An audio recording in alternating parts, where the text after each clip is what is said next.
অনুষ্ঠান বাড়িতে এই পদটি আমরা বিভিন্নভাবে বিভিন্ন জায়গায় খেয়ে থাকি। আজকের এই পদটি আমরা বাড়িতেই বানিয়ে নিলাম। প্রথমেই পনির এবং আলু আর সয়াবিনটাকে ভালো করে ভেজে নিচ্ছি। সয়াবিন, পনির এবং আলু ভাজা হয়ে গেলে এবার ওগুলোকে তুলে নিয়েছি।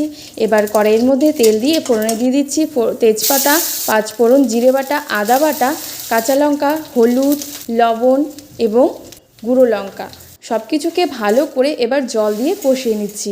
মশলা থেকে যখন তেল ছেড়ে দিয়ে দিবে তখন গ্রেভির জন্য দিয়ে দিচ্ছি জল। জল ফুটে এলেই এবার তাতে দিয়ে দেব ভেজে রাখা পনির, আলু, সয়াবিন সব কিছুকে আবারও ভালো করে নাড়াচাড়া করে তাতে দিয়ে দেব 1 চামচ পরিমাণে গরম মশলার গুঁড়ো।